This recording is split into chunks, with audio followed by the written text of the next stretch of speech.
వి gold trusted gold buyers తాకట్టులో ఉన్న బంగారాన్ని విడిపించి ఈ రోజు ఉన్న మార్కెట్ ధరకే కొనబడును. మరిన్ని వివరాలకు సంప్రదించండి 7771077720.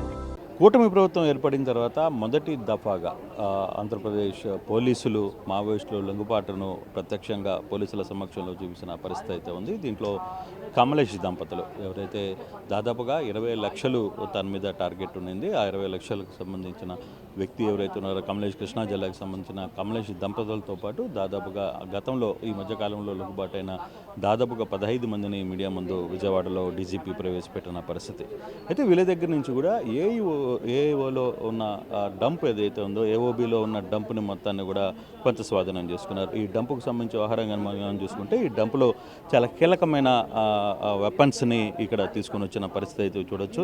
మనం కానీ చూసుకుంటే ఈ డంప్స్లో AK-47 ఏవైతే ఉన్నాయో AK-47 రైఫిల్ దగ్గర నుంచి చూసుకుంటే AK-47 రైఫిల్స్ని చాలా క్లియర్గా చేసుకున్నారు. తర్వాత విజువల్ వెపన్స్ లాంటివి అంటే రాకెట్ లాంచెస్ని ప్రయోగించడానికి ఇది రాకెట్ లాంచ్, ఈ రాకెట్ లాంచ్ని దీంట్లో అంటే దీంతో మందు నింపిన తర్వాత దీంతో ఈ రాకెట్ లాంచ్లోకి ఇలా ప్రవేశపెడతారు. ఈ ప్రవేశపెట్టిన తర్వాత ఈ వెపన్ ద్వారా అంటే ఈ విజువల్ వెపన్ ద్వారా దీన్ని లాంచ్ చేసే ప్రయత్నం అయితే చేస్తారు. దీనివల్ల దాదాపుగా ఒక్కొక్క ప్రాంతంలో పెద్ద విస్ఫోటనం జరగడానికి ఈ విజువల్ వెపన్ చాలా క్లియర్గా ఉపయోగపడుతుంది అనేది కూడా చాలా స్పష్టంగా కనపడుతుంది. ఈ విజువల్ వెపన్ ఒకసారి కానీ ఓపెన్ చేస్తే ఈ విజువల్ వెపన్ని మనం ఇట్లా రాకెట్ లాంచ్కి పెట్టేదానికి అవకాశం ఉంటుంది. సో అట్లా ఉంచి దాని ద్వారా వీటన్నిటిని కూడా పెట్టి దాని ద్వారా ఓపెన్ చేసే పరిస్థితి అయితే ఉంటుంది. చాలా పెద్ద వెపన్గా చూసుకుంటారు. దీన్ని ఒక రాకెట్ లాంచెస్లో స్వయాన అంటే నక్సల్స్ స్వయానా చేసుకున్న రాకెట్ లాంచ్ ఇది BGL షెల్స్ అంటారు వీటిని. ఈ వెపన్ ద్వారా ఈ షెల్స్ ద్వారా ఈ రాకెట్ లాంచ్ని మినీ రాకెట్ లాంచ్ని వీటన్నిటిని కూడా ప్రయోగించే పరిస్థితి అయితే ఉంటుంది.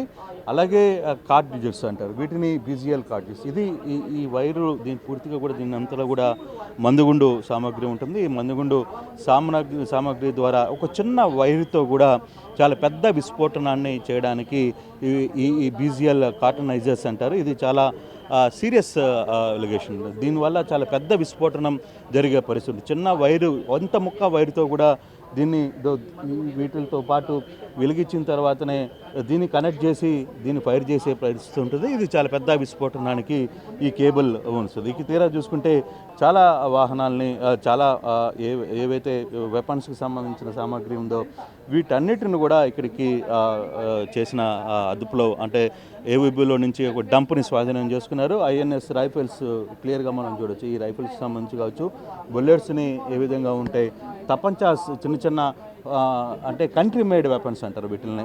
ఇవి లోకల్గా తయారు చేసే వెపన్స్ 9mm పిస్టల్స్.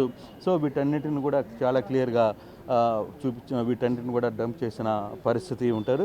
303 రైఫిల్స్ని, తర్వాత వాకీ టాకీస్ని, అలాగే టెలిస్కోప్ కూడా అంటే పోలీసుల వ్యవహారాన్ని చాలా దూరం నుంచి గమనించడానికి మావోయిస్టులు వాడే టెలిస్కోప్ను కూడా వీళ్ళు స్వాధీనం చేసుకున్న పరిస్థితి అయితే ఉంది. దానికి సంబంధించిన కార్డెక్స్ వైర్స్ కావచ్చు వీటన్నింటి కూడా అంటే దాదాపుగా చాలా డంప్ని ఏపీ పోలీసులు అయితే స్వాధీనం చేసుకున్న పరిస్థితి ఉంది. ఇది కార్డెక్స్ వైర్, ఇది కూడా చాలా విస్ఫోటనానికి కారణమైన అతి కొద్ది ప్రమాదకరమైన వైర్లలో ఇది ఒకటి. దీన్ని కూడా లోకల్ మేడ్గానే చేసే పరిస్థితి ఉంటుంది. వీటన్నిటిని బయట నుంచి సంపాదిస్తుంటారు. విస్ఫోటనానికి మావోయిస్టులు ఈ వైర్ని పెద్ద స్థాయిలో వాడే పరిస్థితి అయితే ఉంటుంది.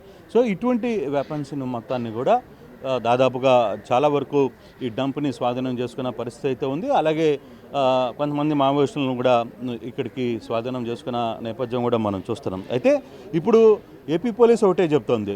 ఏపీ పోలీసు చాలా క్లియర్గా ఒక మాట చెప్తోంది, 7 నెలలు టైం ఇస్తున్నాం. దాదాపుగా ఈ 3 నెలలు వచ్చే 2 నెలలు దాదాపుగా ఒక 5 నెలలు నుంచి వరకు టైం ఇస్తున్నాం. ఇప్పటికీ ఆంధ్రప్రదేశ్కి చెందిన ఒక 20 మావోయిస్టులు ఇంకా మావోయిస్టు దళాల్లో ఉన్నారు. వాళ్ళందరూ కూడా లొంగిపోవాలి అనేది డీజీపీ కోరుతున్న పరిస్థితి. డీజీపీ చాలా స్పష్టంగా వార్న్ చేస్తున్నారు. ఈ వ్యవహారంలో మీరు ఈ ఈ 5 నెలల్లో ఎటువంటి పరిస్థితులు అయినా సరే మిగిలిన 20 మంది లిస్టు కూడా మా దగ్గర ఉంది. వాళ్ళ కంట్రోల్స్ కూడా మా చేతిలో ఉన్నాయి.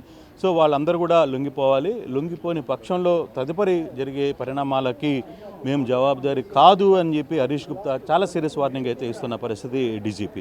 సో మరి రాబోయే రోజుల్లో ఏ విధంగా ఉండబోతుంది, పూర్తిగా ఏపీ మొత్తం కూడా మావోయిస్ట్ రహిత ప్రాంతంగా ఉండబోతుందా, లేదు మావోయిస్టుకి షెల్టర్ జోన్గా మరోసారి రాబోతుందా అనే చర్చ కూడా జరుగుతుంది. అయితే ఇదే అంశం మీద ఏపీలో ఖచ్చితంగా మావోయిస్టులు లేరు, అది షెల్టర్ జోన్ కాదు అనేది డీజీపీ చెప్తున్న నేపథ్యం. కానీ మిగిలిన 20 మంది మాత్రం రాబోయే 2-3 నెలల్లో క్లియర్గా లొంగిపోవాలి. అది దానికి తగ్గట్టుగా అన్ని రకాల ఏర్పాట్లు చేస్తున్నాం. అలాగే చాలా ప్రాంతాల్లో ఉన్న ఈ అమాయకులు ప్రజల్ని వాళ్ళందరినీ కూడా చైతన్యం చేయడానికి కూడా కొన్ని స్కూల్స్ని కూడా ఏర్పాటు చేసిన పరిస్థితి ఉంది అని చెప్తున్నారు. ఎటువంటి పరిస్థితుల్లో ఏపీలో మాత్రం మావోయిస్టుల అలజడి కావచ్చు, అటువంటి మూమెంట్స్ ఎక్కడ కూడా లేవు అనేది డీజీపీ చెప్తున్న పరిస్థితి. తెలుగులో ఫాస్టెస్ట్ న్యూస్ ఇప్పుడు కొత్త అవతారంలో 5 సెకండ్లోనే పూర్తి వార్తా సమాచారం మీ చేతిలో.